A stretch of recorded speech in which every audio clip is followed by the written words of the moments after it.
Our final speaker tonight, after John Petersen's done, he's going to bring Greg back, and they're going to do sort of a cold thing. So I don't want to take any of their time because they got such wonderful things to say. I really enjoyed hearing Greg, and I know that we're going to like hearing John as well. He is considered to be one of the most informed futurists in the world. And he formed an organization in 1989 called the Arlington Institute. He's the author of several books. The first was written in 1995. At the time was called The Road to 2015. I'm curious to read that book to find out how he did. He also wrote a book, The Year 2000, Social Chaos or Social Transformation. And he wrote I don't know when this was written, but he wrote A Vision for 2012, Planning for Extraordinary Change. So I'm sure a lot of the things that he was talking about back then have indeed happened. We've definitely been living in a world of strange things and a lot of changes. So let's hear what he has to say to us today. Please welcome John Petersen. Thank you.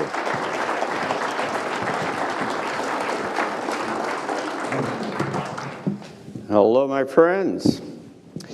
It's nice to be back to TeslaTech. I've been here, I don't know, 4 times or something like that, and I always enjoy being here and all the very creative and provocative things that everybody has to say. I've enjoyed a number of the presentations so far.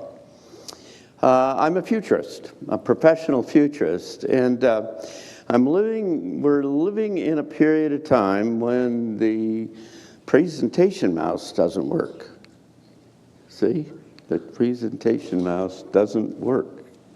The presentation mouse doesn't work. What? This is going to be very boring if you don't see the slides. All right. I'm pressing the big button as we speak. Oh, came on. All right. So we're living at an extraordinary time. It's unprecedented in human history, in recorded history at least.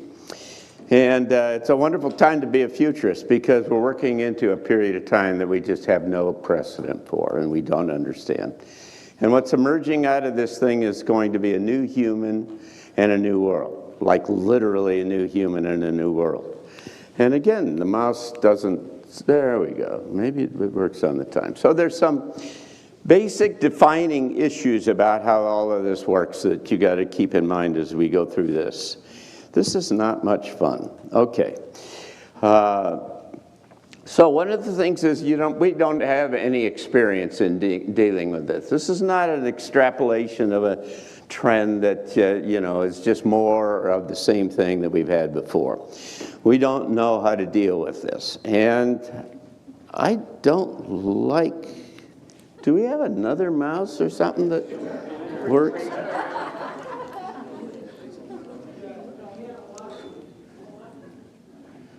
All right, let's see if this one works.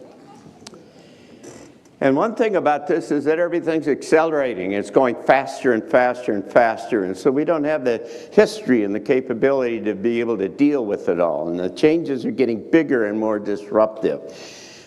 This is not things that we have experience in being able to deal with.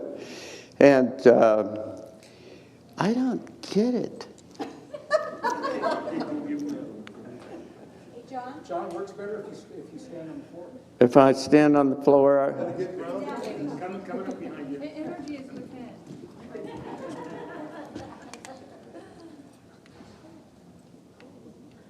doesn't. You're right there. Try it out. I am right. Okay, thank you. That get confirmed. It makes me feel good.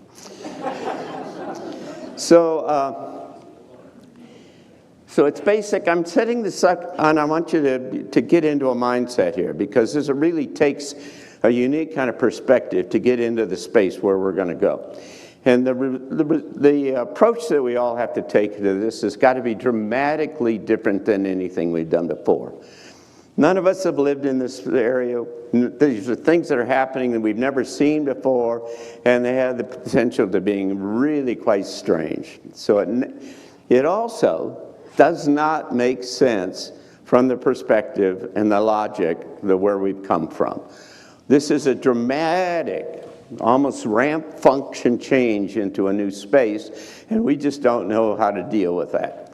And so it is, what we got is what is required is a whole new paradigm. You know what paradigm means? It means the framework from which how you make sense out of reality. And so it needs a new paradigm and this expanded awareness and a whole new perspective. And all of that is coming very, very rapidly, unlike anything we've ever seen before. And so I'll tell you about that. There are some important considerations. Again, think of this as we lay this in on one thing on top of the other. That this may be weirder than anything we've ever seen before. And I literally mean that. That there are things in train here that are coming that just you could blow you back on your heels, and you just don't understand how it's going. I mean, one example is that there's technology now from satellites to be able to do large-scale holographic projections up in thousands of feet into the air over a third of the United States all at once, that it convince you that there is an attack by aliens that's coming downstream. That's the truth, by the way. It's in one of the options that they're thinking of doing right now. And so I'm telling you, you're in a space where you've never seen anything before. And the other problem is that we think like humans, right? We've got a whole history of coming down here and thinking inside this box that things we've done, we think we understand. You get predictability out of it because it happened that same way before. We're in the space where that's not going to work. And so you literally have to, we talked about getting out of the box. You're going to have to get out of the box real big time in order to work yourself into this kind of space.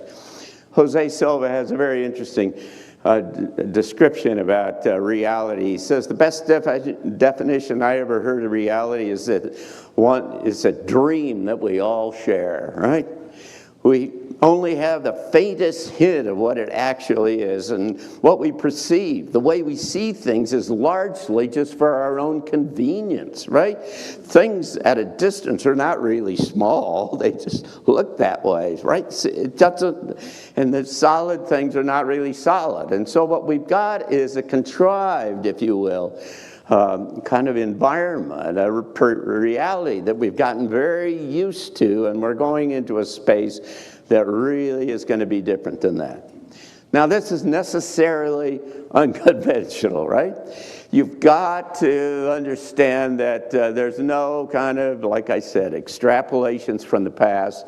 You can't do statistical analysis or any of that kind of stuff on this. This is into a space where you just cannot see. Nobody's ever been there before. And it's almost like that Lewis and Clark are heading off up in toward the Pacific Northwest, and they got to have a scout, right? They need somebody that has got some kind of an idea about where they're going to give them a hint about what's coming downstream. And you got to trust the scout, because you don't know, you don't know where he's been before or anything like that.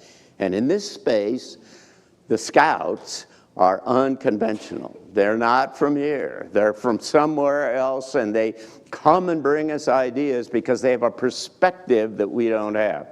Some of those resources are things like the books that Barbara Marciniak has done, which are really quite profound and really move you into a new space. And then some things from Jose Silva and Catching the Ascension Wave, and there's a bunch of other things. But I'm warning you, I'm telling you that this is necessarily weird.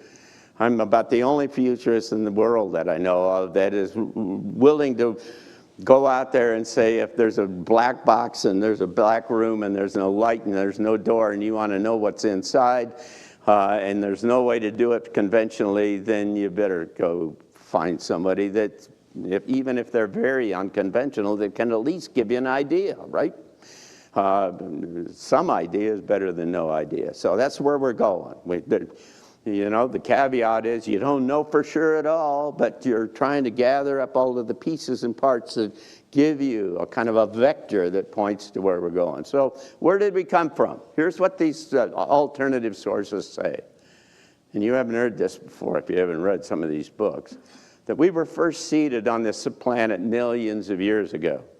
And that many ET groups 22 of them, they say, and as a matter of fact, contributed to the design over time. They came one over another sequentially over a different period of time, and we're going to talk about why they did that and why they were interested in this.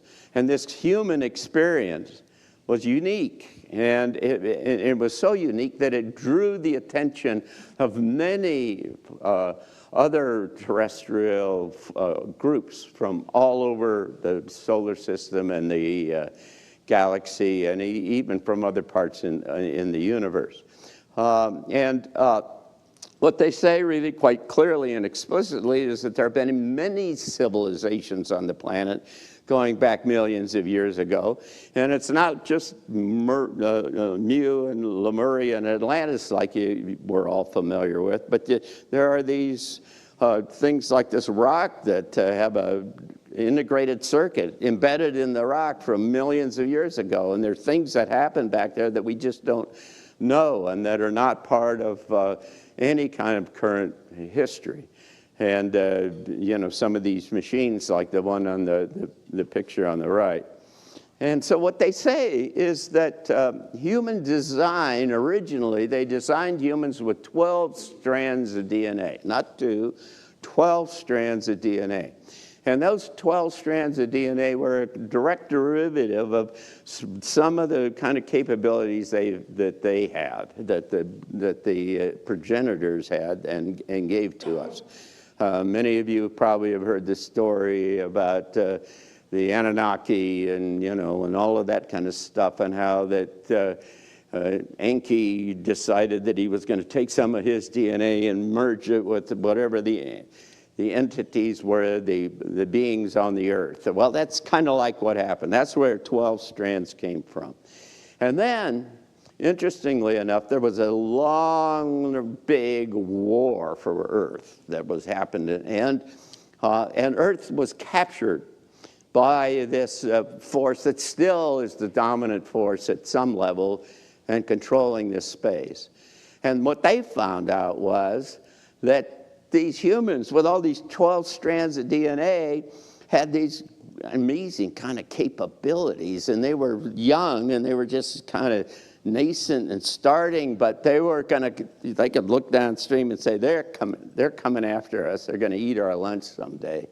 And we can't have that. And so they genetically engineered us back and got rid of 10 strands of DNA. They left them in us, and they're all fragmented but disconnected. And that's going to be important as we go downstream. And so we have, as Greg talks about, is this deity, this kind of majesty that is intrinsic in us, but we've been detuned almost all this time. And so what the controllers at that time, their interest was essentially to suppress the evolution of the species. Nothing less than that. Keep us tamped down so that we couldn't become a threat to them.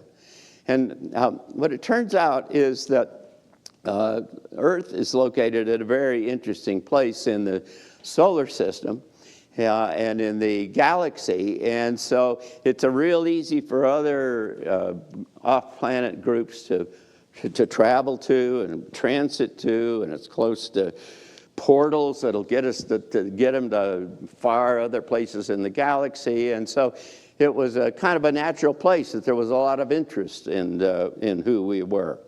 And that part of the reason why there was interest, and this is kind of part of what Greg was kind of alluding to, I think, is that they were interested in our DNA. He talks, Greg talks about it in a different kind of terms, but they're interested in our DNA because we can do things that nobody else can do. We can our DNA allows us to love and be creative, and those are not characteristics that are general in many of the other kind of groups. Now, that's not the understanding about how life emerged that conventional science has. Evolutionary biologists say they have a thing that they call punctuated equilibrium, and they say, here's how it happened. You know, single cellular life showed up 3.5 billion years ago, and multiple cellular life is about 1 billion years ago. Vertebrates were 500 million years, 500 million years, and mammals were 50 million years. Now, the thing that's interesting about this sequence is that each, it's not to scale on this the graphic, but each one of the arrows was 1/10 the length of the one that preceded it. So if you can see, it kind of settles down to 1 billion, and then 500 million, and then 50 million. So they're getting shorter and shorter and shorter. And then, you know, the early humans were about 5 million years ago, and Homo sapiens 130,000. Agriculture, organized agriculture, went from hunter-gatherers to organized agriculture about 10,000 years ago, and moved into cities and towns. Language showed up then about 5,000 years ago, and then you've got industrialization about 500 years ago. You guys are smart, probably all college graduates and things. What's the next one? If it's 5,000, 5 million, 5,500, what's the next one? 50 years ago. Now, the interesting thing is, another thing in terms of this relationship is that each one of these succeeding eras has 10 times the information content than the previous one. So you've got this extraordinary kind of increase in knowledge and information, however you want to size of databases, you know, whatever you want to use as a metric to do this thing. And it's just going screaming for the sky. And so the next one, like I say, is about 50, and then it becomes 5, and then, you know, and that's the space that we're in right now. We're in this space where huge things are happening very, very quickly. It comes, you know, you can see it graphically in another way like this. This is comes out of when I was doing some work in the Pentagon. And so you see these long periods of time, and then they get shorter, but the capability, they say, on the vertical axis gets higher and higher, and then it just starts to scream for what they call a singularity. And you can see it's defined as a hyper-exponential set of reaches infinity in a finite time, and that's really, you know, sophisticated things that say something really big happens really fast. And that's the world that we're living in right now. That's where we're going. And that's what we're talking about here tonight. So there's these, and there's all kinds of things that could support this. There's all these Carl Sagan books in astronomy and biochemistry and histories of life and major things, and all of them, and they all look, if you plot them on a graph and you look at them, and the vertical axis is the time to the next thing, and the time, and the horizontal axis is how long ago from the past. It just goes, every one of them lies right down on the same track, going right down and saying, this is just getting faster, faster, faster, and faster, and that is what, in fact, is happening right now. And what we're describing is the next 10 years, essentially, is an extraordinary transition into a whole new space. So what is happening? We're moving between two eras, and we're experiencing an evolutionary jump in our species, a fundamental kind of change in who we are, essentially, as a species.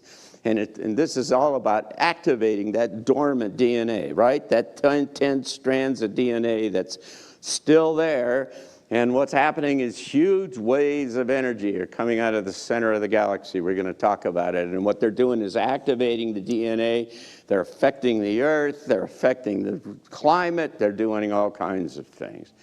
And what's going to come out of this thing is essentially the choice for all of us, and to make this personal, the choice is between kind of fear and between love.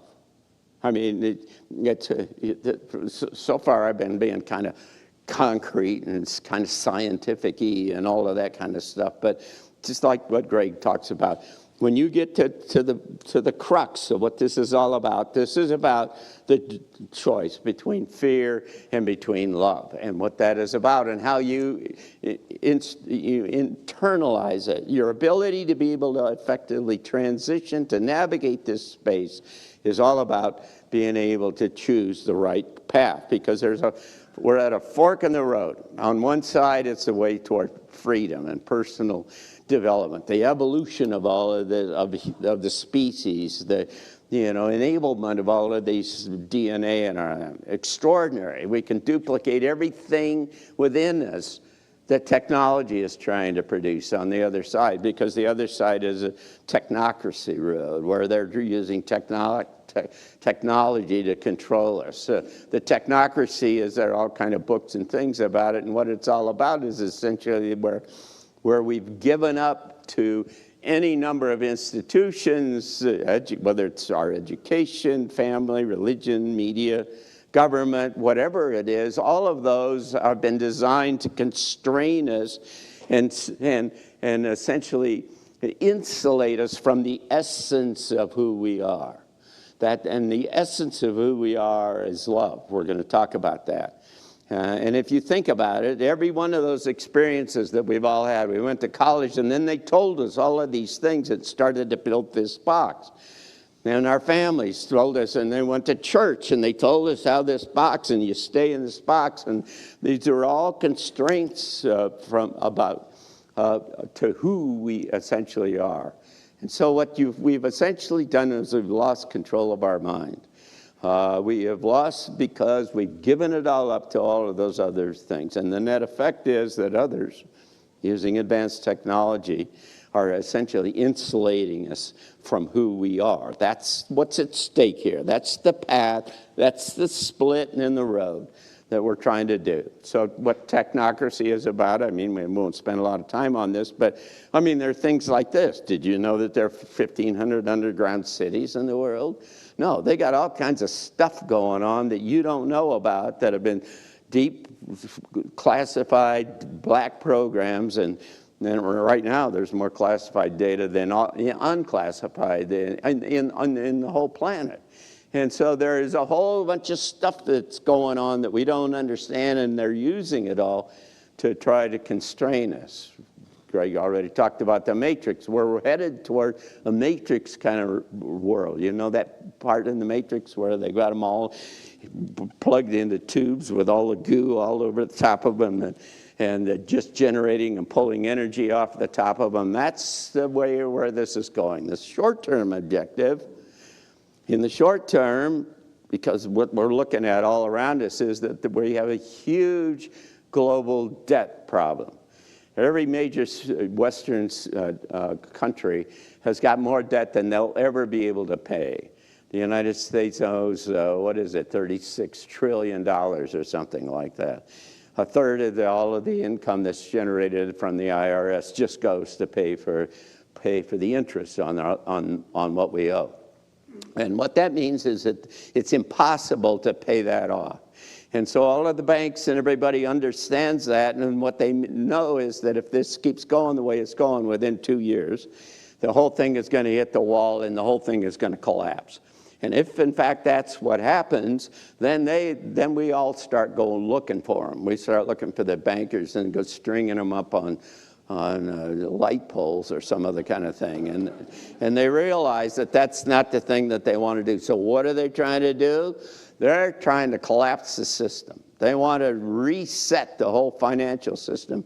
And in that process, what they're doing is they're going to get rid of the dollar as it is and give it a new currency and give you a nickel on the dollar from what you had before. And that's the way they get rid of all of their debt. And so they stay in control and they can keep doing this thing.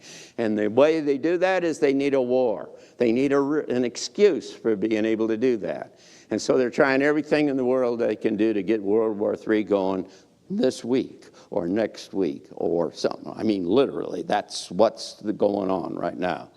And by the way, Trump is in the way, and so they're trying to get rid of him, you know. Part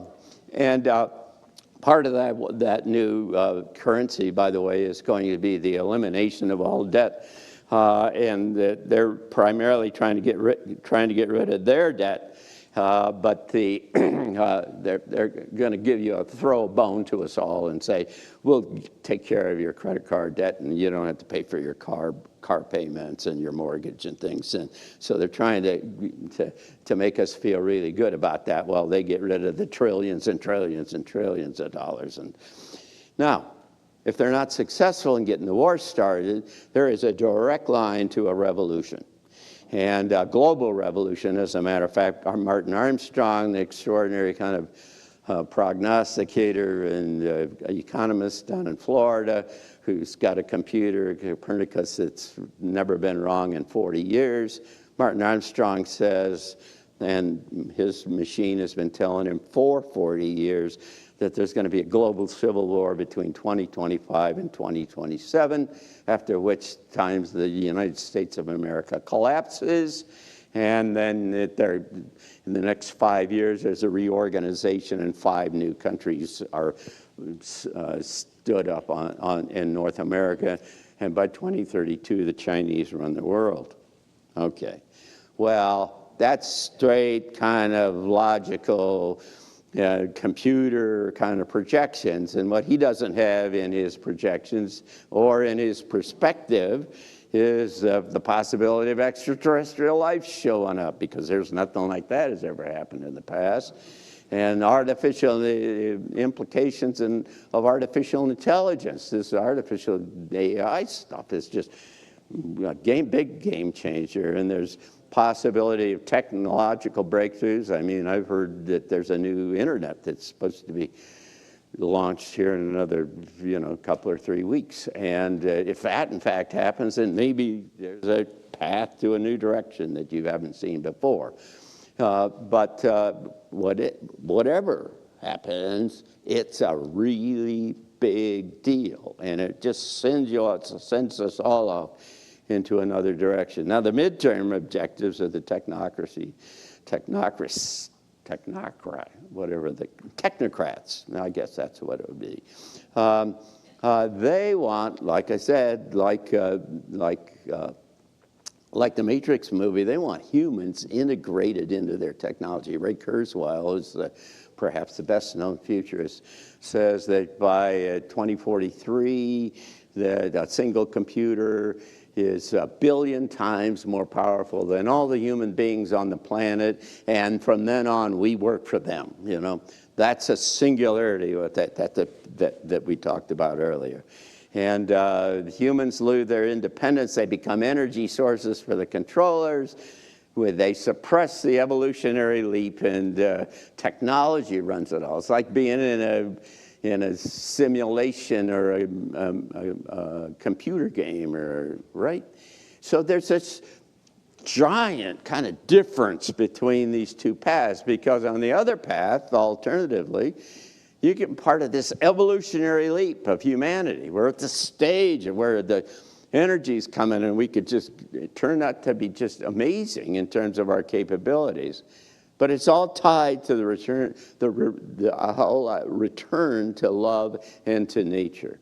And, it's been alluded to and talked about a number of times in this conference, but that's the essence of it, is that you got to go back to nature. Greg just talked about the Native Americans and what they talked about, going back to nature.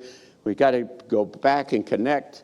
And at the same time, we've got to go to that essential kind of aspect of this reality, which is love. Now, my quantum physicist friends, they say that the zero-point energy field, they talk about zero-point energy, the underlying energetic field from which everything evolves, is essentially love.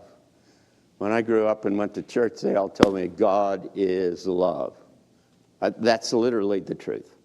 God is love. That the Creator, the essence of the Creator, the manifestation of the Creator in this space where we all live is love. And that love has then been masked by all of these things, our education, religion, all these other kind of things. And the whole idea is to how do you get back to that love? How do you get back to that place where it is extraordinarily empowering and that it gives you amazing kind of capabilities that you can move off and do things and build a new world, literally, because that's the whole deal. A new human that then turns into a new world. And so this evolutionary leap has got, it's humans have to rise to this occasion. This is an amazing kind of opportunity for all of us to kind of stand up and become the essence of who we really are, develop higher consciousness. There's a place in the way complex systems operate is that all you need is a relatively small percentage of a complex system to change state, and then the whole state changes. The best example of that is water turning into ice, and then it just starts a little bit, and then it just flies all over and builds crystals in a very short period of time. So you get dramatic change, and then the new human capabilities emerge. Some of these things are things like telepathy and being able to manifest stuff and things, and those are, everybody in this room knows what that is because there are people on the planet that do that kind of stuff. They're kind of weird, We've always kind of thought of them, and they're strange, but that's the emerging little pieces in this massive change that then start to get more people come together around that, and more people start to learn, and then boom, you have a rapid state change, and that's how that works.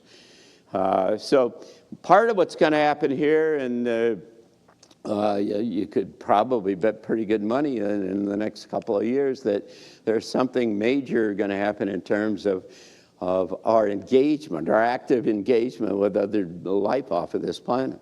There's just so many things that are all pointing to that right now. There are going to be new values and new objectives, which can be the basis of the new world that comes out of this thing. And what we'll essentially do is redesign how civilization works. And it'll be a space like the biblical suggestions and many other kinds of ancient sources say there's a whole period, 1,000 years of peace, or, some sources say 15,000 years of peace. Well, it's going to be an extraordinary thing. So you got a choice. You got it? Did you get it? There's one choice. You can go to Google and Microsoft and AI and whatever the kind of thing. Or you can go the other way, and you can kind of rise to the occasion, and you can change yourself to be congruent with all of this change. And we're going to talk about that here quickly. So you've got an epical shift that's going on. And so it's the punctuation of our evolution of the species. There's no Armageddon in this scenario, because if there was an Armageddon, it'd kill all of the evolutionary push, right? It'd drive fear into the whole system. And that's antithetical to the whole push and where we want to go. And so there's a very real possibility, likelihood that as more and more people come together around this new kind of perspective and outlook, that what it does is it suddenly colors the whole and influences the whole process. Consciousness is causal, right? Your consciousness influences the larger reality. So as you change your consciousness and people start to come together, it starts to become something rather new, rather fast.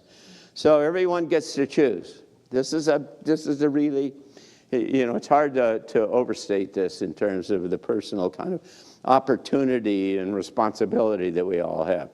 We're at this amazing time of choice, and there are a lot of people that are going to choose not to do this and not to play in this space.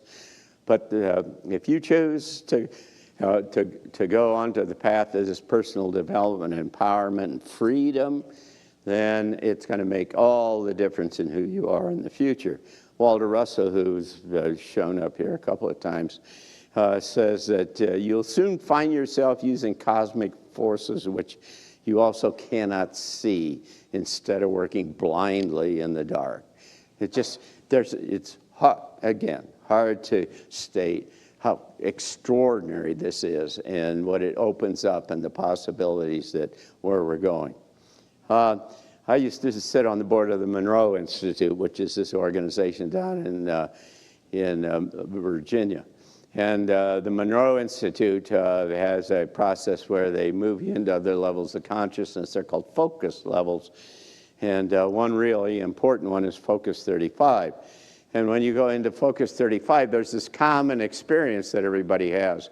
I mean, you're sitting there with blindfolds or in the dark or something, and so this is all in your mind, but everybody kind of has the same thing. There's a place called the gathering, and there's just all these entities from all over the universe and from the galaxy and everything, and they're all sitting around watching humanity and watching the earth and trying to see what is going to happen, what is going to happen. They're really interested in all of this. And, you know, and it's like they're in a big stadium, all they're sitting around there looking to see what's happening. And you say to yourself, well, let me get to this next slide. So you say, why are they so interested in it? Well, there's an interesting kind of theory and understanding about that. First of all, almost every source that you dig into this space says all is one, right? We're all part of the whole of this creative force that has founded everything, all of this reality. Everything is connected to everything else. And what time, as we experience, is not a universal concept. That there are different places in the world and in the universe and in the, you know, even in our lives. I've been on the road now here for a week, a little bit more than a week, and it's the longest period of time in the last 2 years. I mean, everything just slows down because it's all a function of novelty. And when you generate more novelty in your life, then things just slow down. That's why vacations typically feel like they're longer than just going to work every day. But time changes, and everything is accessible. That's what these other entities, these other groups that have been around a whole lot longer than we have, they've come to understand that everything, got it? Everything is one. Time doesn't function the way we experience it, and that you can 10 minutes, huh? And then there are essentially extraterrestrial groups in the future that are really in extremis. And so what they've done is that they've identified the historical place in the past where humans made the decision to go on one path or the other one, and they made the wrong path. They went on the technocratic path, and it turned into a horrible world down there, way down there. And what they want to do is try to influence us to take the right path and go this way. And so they're all sitting around waiting to see how this all happens. And they've come back to try to help influence that kind of decision. They want us to evolve rather than just capitulate to the technology. Has big implications. So why is it so special now? Is because there's two things happening at the same time. Concurrent cosmic convergence and also human kind of transformation that's happening. And so the cosmic thing is all related to the basic idea of the electric universe, which we've all talked about and heard about here in the last couple of days. We live in this in the Milky Way. Our galaxy is the Milky Way, and it's a spiral galaxy, and it's out on one Cygnus limb of the arm of the galaxy, and in the middle there is some major force, and astronomers think it's called a black hole, but the electric universe guys say there are no black holes. So whatever it is, it's big and it's very influential, and it's very influential. So now if you look at our galaxy, straight on the angle, it looks like this. It's got a big bulb in the middle, and then it's all flat. Now, if you think about that, why is that configured like that? It's configured like that because there's an organizing energy in the middle that's organizing all those stars in a plane, right? They're not everywhere. They're not up above, not below. They're down in this plane. And in this plane, As it turns out, our solar system, as it goes around the edges of the galaxy, it oscillates. It goes up above and below and up above and below. And every 24,000 years, it goes up above and below and up above and back to the plane. And when it goes to the plane, now think about it. If you've got all of these stars organized in like a platter, then all of the intensity, the highest intensity of the energy that's organizing energy is right on that platter, right? Because if you get above it, there isn't much. If you get below it, there isn't much. And so as you go through the middle of that plane, you hit a whole lot of, you get a great deal of energy. And so if you look at A, B, and C, A is 3,000 years ago where we were. B is 1,500 years ago, and supposedly in about 2012, maybe they're off, a decade or two. But in any case, we're right in the middle of it right now. And so we're hitting the high point of all of that energy. What also is happening is that coming out of the center of that galaxy is what's called a current sheet. I've got a picture of the heliospheric one because it's the only picture that I could find that now. But what that means is that instead of an undifferentiated field of energy, what you've got is a narrow sheet that's defined in a narrow amount of space, and we're going through the middle of that right now. And so what's also happening is that we are moving into an area of space that is different than we've been before. And it's going to change, it's changing the climate, and Earth changes in DNA and all other kind of things. It's changing the climate on all of the planets. Jupiter's got climate change. Every one of the planets has got climate change going on, and there aren't people with coal-fired power plants on all of those planets. And so there's something really bigger than us. And so we're moving, it's out here outside of the influence of the heliopause, which is the influence of the sun. And it's kind of like, I'm a pilot, it's like flying through clouds, right? So you're moving into this space and it's all energetic and it's different. Drunvalo Melchizedek, who Greg mentioned, says that there's Russian science that says that we're moving into a much higher energy level in space, and the change is 1,000% increase over where we've been. It's like going, like I say, through a cloud into a new space, 6 times the amount of hydrogen, and it's strongly magnetized, and it influences everything. It's an electric universe. We're all electric. The sun's electric. The planet's electric, and when you move into a space that's different, the electrical characteristics, what it does is it influences how everything happens. We're also have a problem, and that is that the magnetosphere of the Earth is collapsing. And it's going through a process where it's flipping the poles from one side to another. What happens is in that process is that it gets thinner and thinner and thinner, but as before it flips. So all of this energy coming out of the center of the galaxy from the new area in space where we're moving, it hits the Earth and it hits humans more than before. And the net effect is that we get more cosmic energy. So there's more light coming in, and Greg, sorry to keep mentioning you, Greg, but Greg mentioned as well that light is, that's where information shows up, is in light. And so light it contains information. Now, I'm not going to go through this thing, but what we have to do is become resonant with this information, right? And our brain is essentially an antenna. And our brains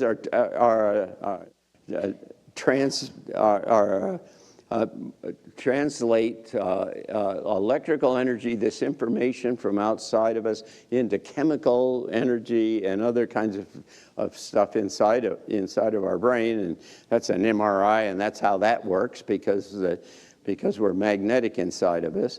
And the brain is a transducer, and it resonates. And what they're trying to do with 5G and other kind of things is resonate with your brain. Well, the bigger picture here is that if we can get ourselves resonant with all of this energy that's coming, then what it does is the basis for the launching us into this new space.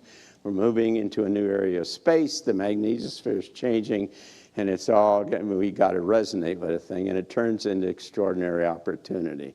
What do we do to do this? We got 2 more minutes. You've got to be able to receive it, and you have to be able to decipher it. And so, you know, if you, I won't go through all of this, but those are the reasons. If you can't receive the information, if you're not resonant, and you can receive the information, it won't make a difference. And if you can't decipher it and then make sense out of it, you can't do it. So the animating, triggering frequency, this whole thing, is an evolutionary leap into love. That's the thing that makes this all work. And the key to it all is to you know, practical kind of terms, what's the bottom line? What's the takeaway here? Strongly, if you want to play in this new space, you have to strongly desire to be a part of the process. You cannot be, this is not a passive thing where you sit back and just meditate or something like that. I mean, I like to meditate, but I mean, this is not going to get, you got to engage. This is something about that. You have to, it's not passive. And you have to think about these ideas and oneness and being love and what that's about and how to become independent of and the tethers that tie you to all of the stuff around you. You have to become somebody new. You have to become empowered in this whole process. You become sovereign, and you become aware of the magnitude and the extraordinary. You got to be sensitive to giant implications of what's going on here. Otherwise, you get surprised, and then it sends you into fear, and you don't want that. So you have to be prepared for all of this. So we're just about there. So Michelle Price says that when the world goes crazy, everyone, you got to be in love. You can't control much, but you can control how you treat others, and these times, and breaking news, and feeling safe, and let your pure love and kindness become a certainty. Let your compassion become a North Star, imprinted into the sky for others to follow. Love and light. All of us probably to some degree or another know, like Metatron says, you must know deep within your soul that you were made for this time. That everybody in this room is here for a purpose and to be part of the solution of all of this. And so that's what I would encourage you all to do, and I thank you very much.